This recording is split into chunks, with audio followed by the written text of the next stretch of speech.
पुढील कार्यक्रम प्रसारित करणारे आहेत जॉयस्मेर मिनिस्ट्रीचे मित्र आणि भागीदार.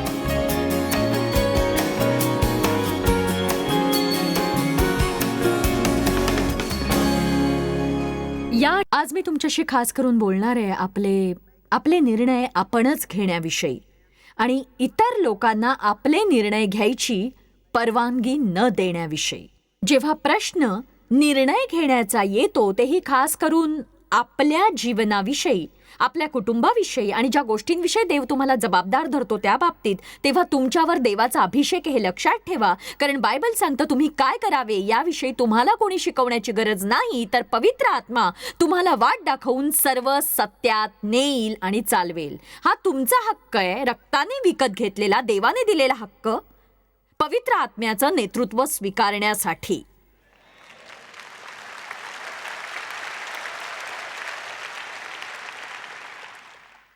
पवित्र आत्म्याच्या अधिकारात चालणं ही आत्मिक परिपक्वतेची पहिली खूण आहे.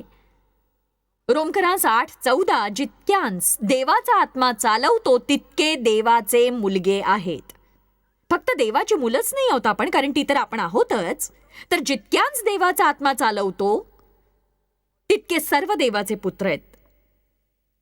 बघा, मी नव्या कराराचा विचार करत होते आणि आज मी खरं तर वाचत होते बायबलमधल्या 2 करारांविषयी, जुना करार आणि नवा करार.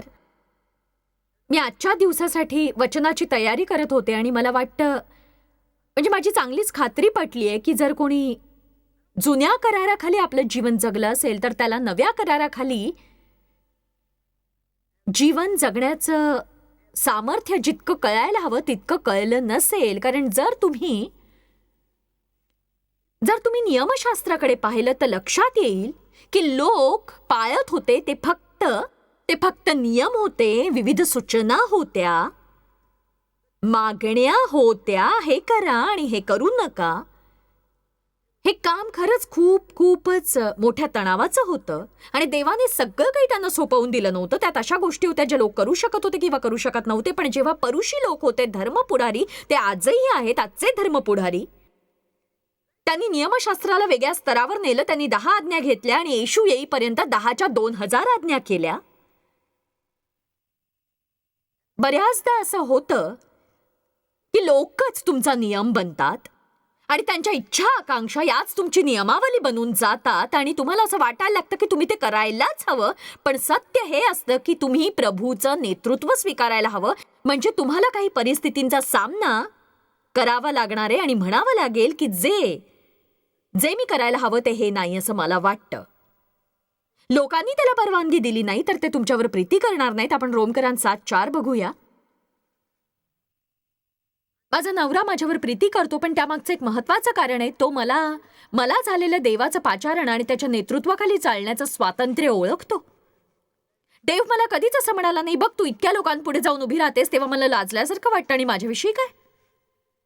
तो कधीच असं म्हणाला नाही. का? कारण तो माझ्यावर ताबा ठेवू पाहत नाही, कारण त्याला ठाऊक आहे तो कोण आहे. आणि मला अधिक वृक्ष व्हायचं नाहीये, पण आज मला फक्त एक संधी मिळाली आहे म्हणून मी तुमच्यापुढे हे स्पष्टपणे मांडतीये. जे लोक इतर लोकांना ताब्यात ठेवू पाहतात त्यांना असं वाटतं की ते शक्तिशाली आणि बलवान लोक आहेत, पण मला खात्री आहे जगातले ते सगळ्यात दुर्बळ आणि भित्रे लोक आहेत.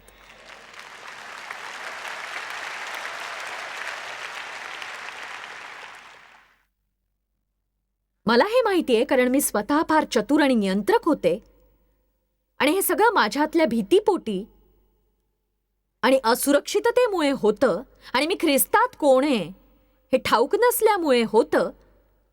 ख्रिस्तात तुम्ही कोण आहात हे जर तुम्हाला ठाऊक असेल तर लोक जरी तुमच्याशी असहमत असले तरी त्यांनी तुम्हाला फरक पडत नाही, कारण ते त्यांचं मत असतं, तुमचं नव्हे.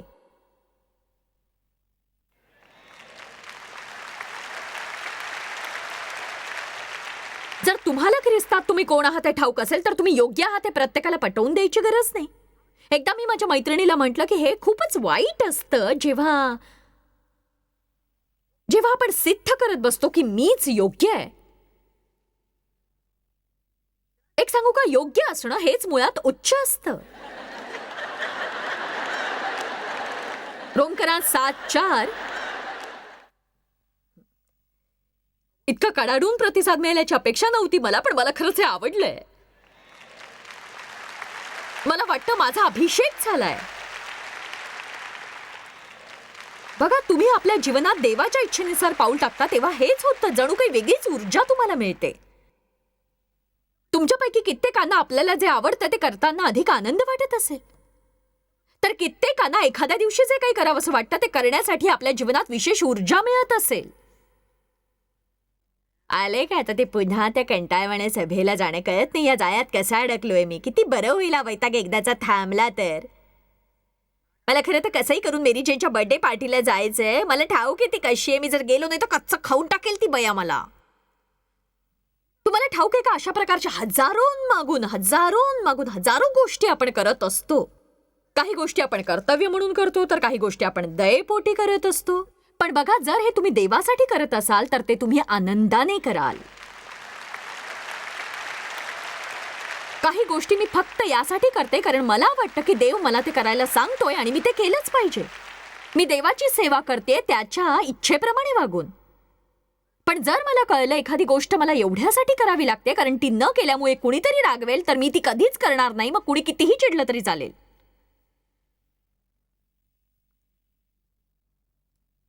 ठीक आहे, आता रोमकरांत 7:4 ही 15वी वेळ आहे.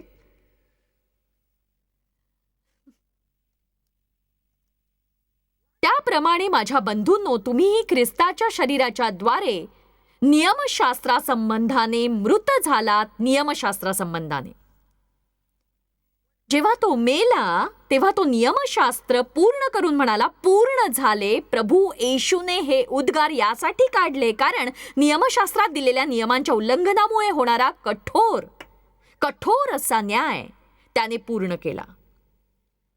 अशासाठी की तुम्ही दुसऱ्याचे म्हणजे मेलेल्यातून जो उठला त्याचे व्हावे आणि आपण देवाला फळ द्यावे.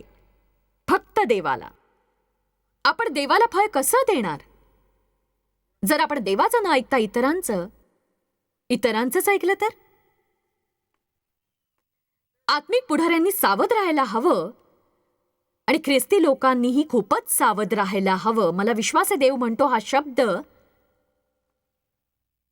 लोकांना सांगण्यावर. आणि जेव्हा तुम्ही म्हणता देव मला असं म्हणाला आणि ते त्याने मला सांगितलं तर ते फार उत्तम असतं. पण जेव्हा तुम्ही इतरांना सांगता की देव तुम्हाला अमुक तमुक करायला सांगतोय, तेव्हा काळजी घ्या. तुम्ही स्वतःची इच्छा सांगत नाही आहात, देववचन इतरांना सांगताय तुम्ही.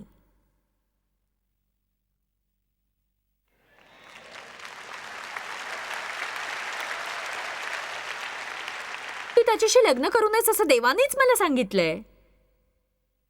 अरे मूर्ख माणसा, जरा गप्प बस. तुम्ही आधी प्रार्थना करा. म्हणजे जर कोणी येऊन तुम्हाला विचारलं की याविषयी तुम्हाला काय वाटतं, तर त्यांना उलट विचारा तुम्हाला काय वाटतं ते सांगा. एकदा बघा असं झालं, मला कुणीतरी एका गोष्टीविषयी सल्ला द्यायला सांगितलं. मी इतरांसारखंच करायला सुरुवात केली, म्हणजे आणि मी म्हटलं एक सांगू पुन्हा तेच. मी म्हटलं खरंच सांगते, तू काय करायला हवं मला ठाऊक नाही. मी म्हटलं याला फारसं महत्व नाही देत मी तुला काही कल्पना सुचवू शकते, पण महत्वाची गोष्ट ही आहे, अधिक लोकांना विचारलं तर तुला वेगवेगळी मतं मिळतील. त्यापेक्षा सरळ देवाला विचार, म्हणजे तुझ्या हृदयाला शांती मिळेल. आमीन. पण आपल्याला सल्ला द्यायला आवडतो. बायबल म्हणतं की आपल्याला नियमशास्त्राच्या स्वाधीन राहायची गरज नाहीये, तर आपण जीवनाच्या नाविन्यात चालायला हवं. मला हे आवडतं. बघा, जेव्हा नवा करार आला तेव्हा ज्या जोखडाखाली लोक जगत होते त्या जोखडाची जागा आनंदाने आणि समर्पणाने घेतली, जे त्यांनी केवळ ख्रिस्तावरील प्रेमापोटीच केलं होतं. आणि समर्पणाचा अर्थ त्यावेळी होता विश्वासासाठी वधलं जाणं. पूर्वी हेच लोक तीव्र बंधनात होते, नियमाखाली होते, हे करा ते करा यात होते, स्वातंत्र्य नव्हतं. पण जेव्हा नवा करार आला तेव्हा बायबल म्हणतं जर कोणी मनुष्य ख्रिस्त येशूमध्ये आहे तर तो नवी उत्पत्ती आहे. आणि त्यांना समजलं की आता नवा करार आहे ज्याद्वारे ते प्रत्येक जण व्यक्तिशः पवित्र आत्म्याच्या नेतृत्वाखाली चालतील. त्यांना आता देवाचं ऐकण्यासाठी याजकाकडे किंवा आत्मिक पुढाऱ्याकडे जावं लागणार नाही. आपण काय करावं हे जाणून घेण्यासाठी त्यांना संदेश त्याच्या भाकितासाठी थांबायची गरज नाही. त्यांच्यातला प्रत्येक जण व्यक्तिशः देवाची वाणी ऐकू शकतो. ते देवाच्या समक्षतेत जाऊ शकतात आणि मुक्तपणे आत किंवा बाहेर करू शकतात. कारण आता प्रत्येक व्यक्तीसाठी दार उघडलं गेलंय ज्याद्वारे ते आत येऊ शकतात, देवाबरोबर नातं जोडू शकतात. नव्या कराराचं सौंदर्य याच गोष्टीत आहे. तो ताजा आहे, तो नवा आहे, तो रचनात्मक आहे. बघा, आपण चर्चमध्ये जाऊनही बऱ्याचदा कंटाळतो. इथे सगळं कसं अगदी साचेबद्ध असतं, पण आपल्यासाठी एक योजनाबद्ध कार्यक्रम आहे. होतं असं की मी उठून उभी राहते, ज्या गोष्टी ठरवल्या नाहीत त्या बोलते, आणि ज्या बोलायच्या ठरवलेल्या असतात त्या बोलतच नाही. सगळं काही वेगळंच असतं इथे. बऱ्याचदा आपण सरमिसळ करतो. पवित्र आत्मा रचनात्मक आहे. जर तुम्ही पवित्र आत्म्याचं नेतृत्व स्वीकारलं तर तुमचं जीवन कंटाळवाणं होणारच नाही. चला, आता मी तुम्हाला आवाहन करते, जर कुणाला असं वाटतंय मी जाम वैतागलो या गोष्टींना, त्याच त्या, तर तुम्ही लोकांना खुश करणं थांबवण्याचा निर्णय घ्या आणि देवाला विचारा की मी काय करावं असं तुला वाटतंय ते सांग देवा, आणि मी सांगते तुमचं जीवन कंटाळवाणं होणार नाही. कारण एक गोष्ट मी खात्रीने सांगते, देव कंटाळवाणा नाहीये. लोकांना कधीही तुम्ही आपला नियम बनवू नका. प्रेषित 5:29 मध्ये एक वचन आहे जे मला आवडतं, कारण ते एका घटनेशी जोडलेलं आहे जी मला सांगायची आहे तुम्हाला. आणि ते वचन जर आपण उंचावर लावलं तर तुम्ही सर्वजण ते पाहू शकाल. खूप महत्वाचं आहे ते. त्यात म्हटलंय, मग पेत्राने व इतर प्रेषितांनी उत्तर दिले, आम्ही मनुष्यापेक्षा देवाची आज्ञा मानली पाहिजे. आत्ताच एका पालकाने, मला आठवतंय चांगलं, 1970च्या सुमारास या वचनावर प्रवचन दिलं. 3 महिने दर रविवारी त्याने हा संदेश दिला. दर रविवारी आम्ही मनुष्यापेक्षा देवाची आज्ञा मानली पाहिजे. आणि आता मला समजतंय की त्यांना वाटत होतं की ते आम्हाला संदेश देत आहेत, पण देव खरं तर त्यांच्याशीच काहीतरी बोलत होता. कारण सत्य हे होतं की ते एक नियंत्रक आणि हुकुमशहा होते. मला नाही वाटत त्यांनी तो संदेश स्वतःसाठी लागू केला असेल, कारण त्यांना वाटायचं प्रत्येक गोष्ट त्यांच्या करवीच झाली पाहिजे. आणि त्यावेळी मी प्रभूसाठी उकळत होते. प्रभूची सेवा करणं हेच माझं ध्येय होतं. आणि हे चर्च रस्त्यावरच्या लोकांना सुवार्तापत्रक देण्यात सक्रिय होतं. आणि मीकडे पवित्र आत्म्याच्या गोष्टींनी अशी छान भरलेले होते. खरंच खूप. मी विचार केला की आता उन्हाळा आहे तर लोकांना मी उत्तेजन देईन या कामासाठी. मी विचार केला, मी काही स्त्रियांना एकत्र जमवीन ज्या दिवसभर अशाही रिकाम्याच असतात, आणि त्यांना मी प्रभूच्या कामासाठी उत्तेजित करीन, आणि आम्ही सगळ्याजणी मिळून बाहेर जाऊ, उन्हाळ्यात सुवार्तापत्रिका वाटू. त्या उन्हाळ्यात आम्ही सुमारे 10,000 सुवार्तापत्रिका कारच्या विंडशिल्डवर लावल्या. जेव्हा लोक आपल्या कारमध्ये यायचे ते सुवार्तापत्रिका पाहायचे. त्यावरचा लहानसा हसरा चेहरा त्यांच्याकडे पाहून म्हणायचा, येशू तुमच्यावर प्रीती करतो. हसा, येशू प्रीती करतो. मला वाटतं हे कुणाला दुखावणारं नव्हतं. ती एक चांगली गोष्ट होती, चांगल्या हेतूने केलेली. पण मला माझ्या वडिलांसमोर बोलावून खडसावण्यात आलं की तू एक बंडखोर स्त्री आहेस, कारण मी आधी त्यांची परवानगी घेतली नव्हती. मला माहीतच नव्हतं येशू लोकांवर प्रीती करतो हे सांगण्यासाठी परवानगी घ्यावी लागते. ती माझ्यासाठी बातमी होती. आणि खरं तर अशा प्रकारच्या बऱ्याच गोष्टी तिथे चालायच्या. सांगायला वाईट वाटतं की ते चर्च आता अस्तित्वातच नाहीये. इथेच मूळ मुद्दा आहे. आम्ही मनुष्यांपेक्षा देवाची आज्ञा मानली पाहिजे. आणि त्या मनुष्याचा भ्रम झाला होता की प्रत्येक जण देवाने सांगितलेली गोष्ट करू पाहत आहे, पण ही गोष्ट लोकांना पवित्र आत्म्याने चालण्याचं स्वातंत्र्य देत नाही. बघा, तुम्ही सगळ्यांनी हे ऐकावं. आणि मी आज्ञा करते की मी कोणाला वेडपिसं करणार नाही. आणि मी तुम्हाला असंही शिकवत नाही की तुम्ही बंडखोर व्हा म्हणून. मी तुम्हाला कधीच असं सांगणार नाही, पालक जे सांगतात ते करू नका. पण जेव्हा पालक काही सांगतात तेव्हा त्यांना ते देवाकडून मिळाल्याची खात्री असायला हवी. बऱ्याचदा ती असण्याची शक्यता असते, पण जर तो पालक तुमचं जीवन स्वतःच्या नियंत्रणाखाली बदलू पाहत असेल तर तुम्हाला त्याची प्रेरणा होणारच नाही.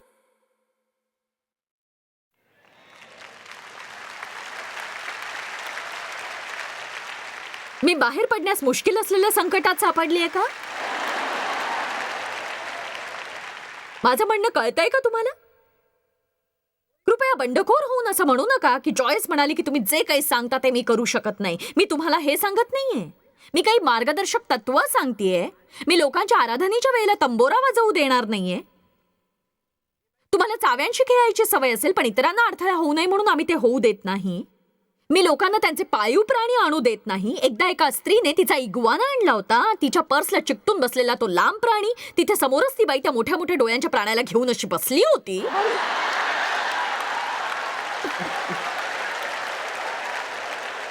मी संदेश देताना लोकांना मध्येच उठून भविष्य सांगू देत नाही अजिबात. एका बाईने असं केलं होतं काही वर्षांपूर्वी. एका सभेत ती मधोमध बसली होती आणि ती मध्येच उठून म्हणाली की प्रभू असं म्हणतोय, प्रभू असं म्हणतोय. लगेच माझ्या लक्षात आला हा मोठा अडथळा आहे, कारण मी महत्त्वपूर्ण सांगत होते. आणि पवित्र आत्मा स्वतःलाच अडखळवित नाही.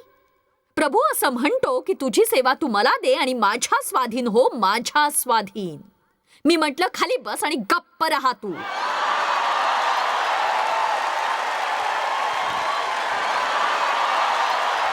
ही सेवा करण्यासाठी मी इतकी मोठी किंमत मोजली की कुणा ऐऱ्या गैऱ्याला सभेचा विचका करू देणं मी खपवून घेऊ शकत नाही. पण त्या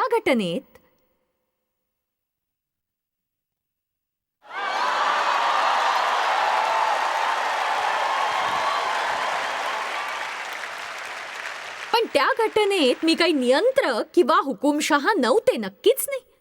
देवाने मला दिलेल्या सेवेची जबाबदारी मी पार पाडत होते पूर्ण सामर्थ्याने. बघा, कदाचित तुमच्या चर्चमध्ये आराधनेच्या वेळी कुणी नाचात पुढे आलं तर ते स्वीकारलं जात असेल, पण आमच्याकडे मी लोकांना तसं करू देत नाही. तुम्ही म्हणाल पण देवच मला नाचायला सांगतोय. पण इथे नाही. तुम्ही म्हणाल का नाही? कारण आमच्याकडे कल्पना करता येणार नाही अशा ठिकाणाहून लोक येतात आणि तुम्ही उठून तुमचा लहानसा नाच इथे केला तर त्यांना ते विचित्र वाटेल. ते उठून जातील आणि साधा संदेशही ऐकणार नाहीत. जर कोणी अडखळला जाऊ नये, कुणाला अडचण येऊ नये अशी खरंच तुम्हाला काळजी असेल तर तुम्ही आपलं खरंच स्वातंत्र्य वापरणारच नाही. त्या बाईने खरं तर अशा सभेत आपला लाडका इगुआना आणायला नको होता, कारण तिच्या आजूबाजूचे लोक त्याला खूप घाबरत होते.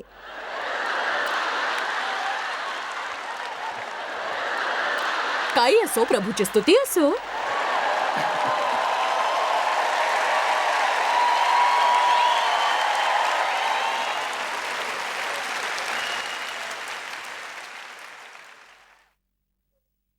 वळूया प्रेषित 5:29 कडे. आपण मनुष्यापेक्षा देवाची आज्ञा मानली पाहिजे. बघा, तुम्हाला असं वाटतंय पण मी परत घेऊन आले की नाही तुम्हाला? किती अद्भुत होतं. 3 महिने यांनी त्यावर संदेश दिला आणि ते वागत होते अगदी विरुद्ध. आणि एक सांगू का, ते चर्च लोप पावलं, संपलं. कारण होतं लोकांना ताब्यात ठेवण्याची वृत्ती, ती सुद्धा आत्मिक जीवनात. आणि देव फक्त इतरांना काय सांगतो ते सांगण्याची हौस. आणि मी तुम्हाला सांगते, ही मोठी गोष्ट आहे. तुम्ही आपल्या मुलांच्या बाबतीतही सावध असा. बघा, मलाही 4 मुलं आहेत आणि मला खूप आवडलं असतं जर ते सगळेजण सुवार्थिक असते तर. पण त्यातला कोणीही झाला नाही. एक सांगू, ज्याचं त्यांना पाचारणच नाही, ती गोष्ट लादायचा मी प्रयत्न केला नाही. मी त्यांना नेहमी सांगते, तुमची इच्छा असेल तर माझ्यासोबत काम करा, हवी ती सेवा करा किंवा तुम्ही इतर काही करा. मला फक्त एवढंच हवंय, तुम्ही प्रभूमध्ये आनंदित, तृप्त आणि देवाची इच्छा पूर्ण करणारे असायला हवं. देवाला ठाऊक आहे या सेवेचं काय करायचं. जेव्हा मी नसेन. प्रार्थना करतानाही सावध असा. नियंत्रक प्रार्थनेविषयी मी म्हटलंय. बघा, प्रार्थना करतानाही तुम्ही सावध असा नियंत्रक प्रार्थनेविषयी. हो देवा, तिच्याशी त्याचं लग्न होऊ देऊ नकोस, त्यांना अमुक करू दे, त्यांना तमुक करू दे. बघा, तुम्ही इतकंच म्हणा, प्रभू मला ठाऊक नाही या लोकांविषयी तुझी इच्छा काय आहे. जर ते काही चुकीचं करत असतील तर तुझ्या वचनातून त्यांना दाखवून दे. माझ्या मुलांसाठी सुद्धा मी प्रार्थना करते. आपल्या जीवनातलं देवाचं पाचारण त्यांनी ओळखावं. आपल्या आईचं पाचारण नव्हे, देवाचं पाचारण.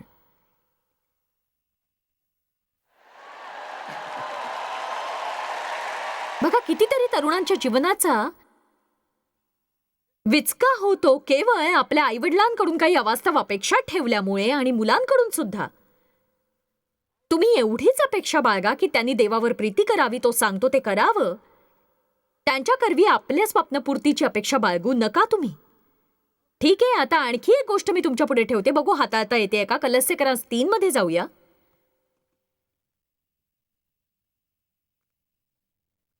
लगेच तुम्हाला समजेल की ही गोष्ट तुम्हाला हाताळता येते का असं मी का म्हणाले. तो आहे स्त्रियानुपतीच्या अधीन असा अध्याय. नाही.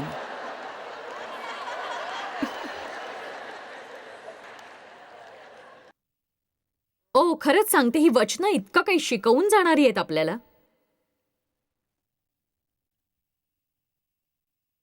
आणि बोलण्याने किंवा करण्याने जे काही तुम्ही करता ते सर्व प्रभू येशूच्या नावात करा आणि त्याच्याकडून देव जो बाप याची उपकार स्तुती करा. बायकांनो, जसे प्रभूमध्ये उचित आहे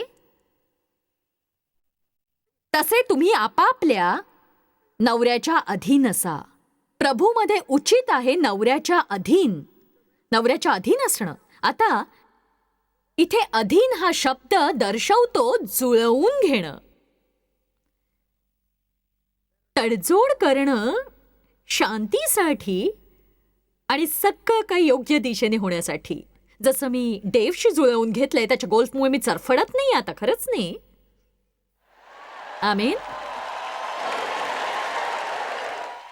दुय्यम स्थान घ्या आणि नवऱ्याशी जुळवून घ्या. आता बघा, कितीतरी लोकांना इथेच थांबायला आवडतं. माझी इच्छा आहे तुम्ही बाकीचंही पाहावं, ते योग्य आणि उचित आहे आणि प्रभूमध्ये तुमचं कर्तव्य आहे. आता याचं संतुलन करण्यासाठी पुढचं वचन वाचा जरा. नवऱ्यांनो,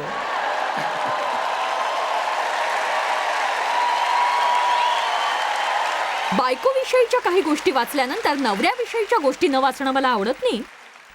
नवऱ्यांनो, आपल्या बायकोवर प्रीती करा, जिव्हाळा आणि सहानुभूती.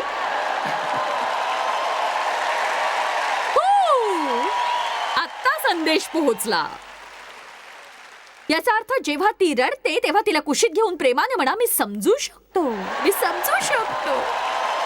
इथे प्रश्न काही समजण्याचा नाहीये. तिला सांगा, तुम्हाला समजतंय. न समजून येणं हा गौण मुद्दा इथे. सहानुभूती आणि जिव्हाळा दाखवा तुम्ही. असं म्हणून नका, काय झालं तरी काय, तुला मूर्ख बाई, सगळे स्क्रू ढिले झालेत वाटतं तुझे.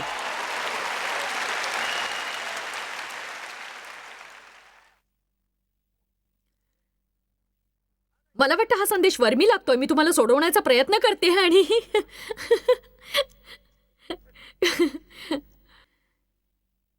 हे गरजेचं आहे. हे खरंच गरजेचं आहे. आणि बघा, एखाद्याचं शोषण व्हावं, गैरवापर व्हावा, ताब्यात ठेवलं जावं, शाब्दिक प्रहार व्हावेत म्हणून देव बोलावत नाही. तुम्हाला त्यासाठी जोडलं गेलेलं नाहीये. तुम्ही अधीन असावं, नवऱ्याशी जुळवून घ्यावं, कारण ते प्रभूमध्ये योग्य आहे. जर नवऱ्यांनी आपापल्या बायकोला योग्य वागणूक दिली आणि स्त्रियांनी आपापल्या नवऱ्याला प्रभूला आवडेल असा प्रतिसाद दिला तर प्रत्येक विवाह रम्य आणि सुंदर असेल. तुम्ही आहात एकमेकांबरोबरचे सामायिक भागीदार. हव्वेला देवाने आदामाच्या तळपायापासून बनवलं नाही, तर तिला त्याच्या फासळीपासून बनवण्यात आलं. आणि स्त्रिया अतिशय बुद्धिमान असतात. त्या अद्भुत अशी निर्मिती आहेत. त्या खूपच चाणाक्ष असतात. त्यामुळेच सैतानाने जे काही स्त्रियांचं केलंय ते खरंच खूपच दुःखद वाटतं. आपण शांतीने जुळवून घ्यायला हवं. मी खूप गोष्टींशी तडजोड केली. पूर्वी मी तशी वागत नव्हते. मी बंडखोर होते, चिडखोर होते, अतिशय धूर्त नियंत्रक होते आणि हे देवाला आवडणारं नव्हतं. जर तुम्ही नियंत्रण ठेवणारे असाल तर तुम्ही ते थांबवायलाच हवं. तुम्ही तसं करावं अशी देवाची इच्छा नाहीये. नुकतंच एका स्त्रीने मला सांगितलं तिच्या नवऱ्याला एका लहानशा शहरात स्थायिक व्हायचंय, पण त्या स्त्रीसाठी ती सगळ्यात शेवटची गोष्ट आहे. ती स्त्री फारच मनमिळाऊ आहे आणि तिला लोकांमध्ये मिसळायला आवडतं. पुष्कळ लोकांमध्ये तिचा नावलौकिक आहे. ती कित्येकांची काळजी घेते. तर ती म्हणाली, नाही, हे होणार नाही, ही देवाची इच्छा नाही. तुम्हाला तुमची इच्छा देवाची इच्छा वाटत असते. आणि काही दिवसांनी एकदा सकाळी ती प्रार्थना करत होती. तिला जाणवलं देव तिला सांगतोय की हे बघ मुली, तुझा नवरा तुझ्याशी किती चांगला वागत आलाय. त्याने तुझी काळजी घेतलेली आहे. आता ही गोष्ट त्याच्यासाठी खूप महत्वाची आहे, म्हणून तू ते करायलाच हवंस. आणि तिने ते केलं. याला म्हणतात योग्य रीतीने जुळवून घेणं. पण जर एखादा माणूस तुम्हाला आपल्या मुठीत ठेवत असेल आणि तुम्हाला कुणाशी मैत्री करू देत नसेल, तुम्हाला चर्चला जाऊ देत नसेल, तुम्हाला पैसे देत नसेल, तुम्हाला सतत हे करू नकोस, ते करू नकोस असं सांगत असेल, किंवा तुम्हाला क्रोधाने मारहाण करत असेल, तुम्हाला गुलामासारखं वागवत असेल, मी पाहिलंय माझ्या आईला अशा पद्धतीने वागवताना, आणि त्याचा माझ्यावर अगदी उलट परिणाम झाला. आणि माझे वडील माझ्या आईवर इतकं वर्चस्व गाजवायचे आणि ते पाहून मी धुमसायला लागायचे आणि असं म्हणायचे मी काय करायचं हे कोणीही मला सांगता कामा नये. पण त्यामुळे काहीच उपयोग झाला नाही आणि ही गोष्ट काढायला देवाला आणखी वाट पाहावी लागली. चर्चमध्ये प्रत्येक व्यक्तीला पवित्र आत्म्याच्या अधिकाराखाली चालण्याचा पूर्ण हक्क आहे. आपण इतरांचा मान ठेवायला हवा. आपण लोकांच्या ताब्यात जायचं नाही, पण त्यांच्यावर ताबाही गाजवायचा नाही. जर तुम्ही कुणाला काही करायला सांगितलं, ते म्हणाले नाही हे जमणार नाही, तर तुम्ही नाराज होऊ नका. फक्त इतकंच म्हणा की हे, मी माझ्या मुलीनं बोलवून काही सांगते तेव्हा मी त्यांना म्हणते हे तुमच्या हातात आहे, तुम्ही ते केलं नाहीत तरी मला त्याचं वाईट वाटणार नाही. तुम्हाला फक्त सांगायचं होतं. लोकांना काम करायला भाग पाडू नका. तुम्ही ज्यांना पुत्र मुक्त करतो ते मुक्त आहेत. नक्कीच तुम्हाला पवित्र आत्म्याचा अभिषेक लाभलाय. तुम्ही देवाचं ऐकू शकता आणि तुम्ही स्वतःसाठी उभं राहा आणि ज्या गोष्टी तुम्हाला देवापासून दूर नेतात त्यांचा तुम्ही सामना करा आणि नाही म्हणायला शिका आणि दृढ उभे राहा. आपल्या जीवनात आपले निर्णय स्वतःच घेणं महत्वाचं असतं आणि तुमच्या पाचारणात इतरांना हस्तक्षेप न करू देणंही तितकंच. तुम्ही इतरांना खुश करणं थांबवून देवाने ज्या इच्छा तुमच्या मनात घातल्यात त्या पूर्ण करण्यावर विशेष लक्ष द्यायला हवं. लक्षात असू द्या तुम्ही देवासाठी खास आहात, त्याची तुमच्यासाठी उत्तम योजना आहे आणि जे कार्य त्याला तुमच्यात करायचंय त्याला तुम्ही प्रतिसाद द्या, एवढंच मी सांगेन. जॉयस्मायर मिनिस्ट्रीज करता तुम्ही खूप मौल्यवान आहात. आम्हाला तुमचं कौतुक आहे आणि जगभरामध्ये हे सेवा कार्य शक्य करण्याकरता आम्ही आमच्या मित्रांचे आणि पार्टनर्सचे आभारी आहोत. आम्ही एकत्रितपणे भुकेल्यांना खाऊ घालतो, गरिबांना वस्त्र देतो आणि राष्ट्रांना सुवार्ता सांगतो. तुमच्या प्रार्थनेच्या विनंती करता आमच्याविषयी आणखी माहिती मिळवा. जॉयसच्या कॉन्फरन्सच्या तारखा पहा आणि ख्रिस्ताची प्रीती जगभरामध्ये पसरवण्याकरता आमचे सहभागी व्हा. याचा सर्व खर्च जॉयस्मॅर मिनिस्ट्रीचे मित्र आणि भागीदार करत आहेत.